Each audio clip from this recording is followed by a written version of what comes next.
അച്ഛൻ കോളേജിൽ പോയിരിക്കുകയാണ് കേട്ടോ.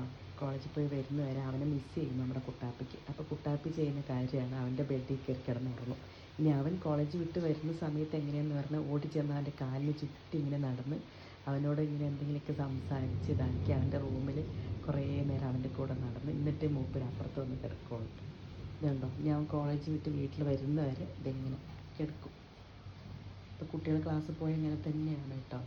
ഞാൻ സംസാരിക്കുന്നത് ആൾക്ക് മനസ്സിലാവുന്നത്. വാല് എനിക്കണുണ്ടോ, പുറത്ത് നല്ല കാറ്റും മഴയുണ്ട് കേട്ടോ, ഇടിയും ഒക്കെ ഉണ്ട്. അപ്പോൾ അതിൻ്റെ സൗണ്ട് ഇതൊക്കെയാണെങ്കിൽ പോലും മൂപ്പരുടെ ആ ബെഡിലെ ജനൽ തോരത്തിന് ഇങ്ങനെ കിടക്കും. പച്ചു ഇവിടെ കിടക്കുന്ന സമയമാണെങ്കിൽ കുറച്ച് നേരം അവൻ്റെ ബെഡിൽ വന്ന് കിടക്കും കൂടെ കേട്ടോ. ബാക്കിയുള്ള ടൈമൊക്കെ നമ്മുടെ കൂടെയാണ്. അതുമാതിരി കബോർഡിൻ്റെ മേലെ മിക്ക ദിവസം ഉണ്ടാവും പല്ലിന് നോക്കാൻ പോകുന്ന. ഇതാണ് ഇവിടുത്തെ അവസ്ഥ.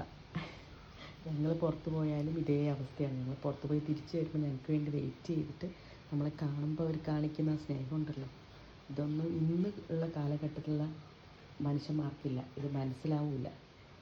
കുറച്ച് മൃഗസ്നേഹികളെന്ന് പറഞ്ഞിട്ട് നമ്മളെ കുറ്റപ്പെടുത്താൻ വരുന്നവരോട് എനിക്ക് പറയാനുള്ളത്, സ്നേഹം മനുഷ്യരോടും മൃഗങ്ങളോട് അതൊന്നും വെറൈറ്റി ആയിട്ട് അല്ലെങ്കിൽ വ്യത്യാസമായിട്ടൊന്നുമില്ല. സ്നേഹം മനസ്സിലുണ്ടെങ്കിൽ അത് മനുഷ്യനോടും മൃഗങ്ങളോടും കാണിക്കാനുള്ള ആ ഒരു ഇത് വരുള്ളൂ.